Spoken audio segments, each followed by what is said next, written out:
les 4 ou 5 marques de grande distribution imposent aux producteurs le prix qu'elles veulent payer. Et parfois, elles font un prix sur, mettons, 10 palettes de melons. Elles disent, oui, mais par-dessus le marché, tu m'en mettras 5. Ce qui fait que le producteur, il est obligé de payer, de fournir 5 palettes gratuites. Ouais, alors, pour le consommateur, des fois, on est content d'acheter des produits gratuits. On aime bien quand, à Leclerc ou Intermarché ou ailleurs, on a un produit gratuit pour en acheter. Sauf que quand on est ouvrier, qu'on travaille, à quel moment est-ce qu'on a les produits gratuits? À quel moment on travaille gratuitement? Jamais, normalement. Donc, moi, je comprends très bien quand des gens qui ont peu d'argent, parce qu'il y en a quand même quelques millions en France, au moins 7-8 millions de personnes pauvres en France, quand ces gens-là utilisent ces dispositifs et les discounts alimentaires et autres. Sauf qu'on voit beaucoup de gens assez riches qui vont sauter sur les opportunités d'acheter un produit gratuit avec un payé. Et c'est pourtant comme ça qu'on vole la valeur du travail à ceux qui travaillent. Mais justement, c'est là qu'on en revient à quelque chose de plus politique parce que moi, tu me parles de Leclerc et tout ça. Moi, je vois tout à fait, moi, en tant que petit producteur aujourd'hui de musique, tu vois, j'ai mon album, je suis producteur de mon album, j'ai des rapports avec la FNAC et ainsi de suite. Et ça se passe exactement comme ça pour moi, pour vendre ma musique. Merde, je sais plus où je voulais en venir. Ce que je voulais dire, c'est que oui, c'est ça.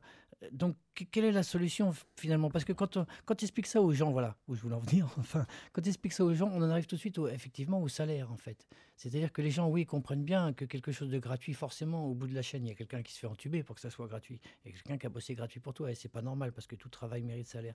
Mais ils te disent, oui, mais d'accord, mais euh, moi, tant que j'aurais pas un salaire plus élevé, bah, je serais obligé d'aller chez Lidl acheter des produits pourris qui respectent rien, ni l'environnement, ni ma santé. Et ainsi de suite. Donc, est-ce que, est-ce que la conf, justement, elle a une vision plus large pour permettre à des gens de consommer mieux? Parce que finalement, là, on est en train de culpabiliser le mec qui n'a pas une thune pour consommer bien.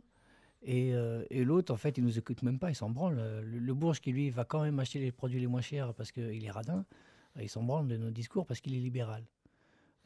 Est-ce que la conf, elle a un discours pour justement parler à tout le monde de ça? Tu comprends ce que je veux dire? Alors, effectivement, on a parlé tout à l'heure des AMAP et des commerces de proximité. Ça, c'est un moyen, effectivement, d'avoir une relation qui court-circuite toute la grande distribution. Mais ce n'est pas forcément à la portée de tout le monde. Mais le problème, et c'est bien pour ça qu'on intervient dans d'autres sujets que les sujets strictement agricoles, ça se passe sur la répartition de la richesse dans le pays. Euh, entre 1970 et aujourd'hui, il y a 10% de la richesse nationale qui allait avant sur les salaires, qui va aujourd'hui à la rémunération du capital, c'est-à-dire la rémunération des emprunts et des banques. C'est clair que ces 10%-là, c'est de la richesse qui ne va pas à ceux qui travaillent. Or, si on veut que la population puisse s'acheter des produits de qualité et à mon avis, la richesse française le permet tout aussi bien qu'elle le permettait avant, puisque le produit national augmente toujours. Ça passe par la répartition. Aujourd'hui, ce n'est pas des règles du genre travailler plus pour gagner plus qui sont importantes. C'est clairement que l'argent aille à ceux qui en ont besoin. C'est tous les dispositifs de solidarité qu'on avait créés qui sont en train de disparaître petit à petit. On ne parle pas de revaloriser le SMIC. On a par contre des grands patrons qui ont des millions d'euros tous les ans qui leur tombent. Je suis désolé, un grand patron ou un gars qui cherche du travail, ils ont tous les deux les mêmes besoins alimentaires dans la journée. Ça, quand on nous dit qu'il faut faire circuler l'économie, en plus c'est complètement débile, parce que le grand patron, il n'arrivera jamais à manger ses 8 millions d'euros par an. Alors que celui qui a le SMIC ou moins que le SMIC, si on lui augmente, ça, il va l'utiliser, il va faire tourner l'économie. Ouais, Donc vrai. ça, une vraie aberration.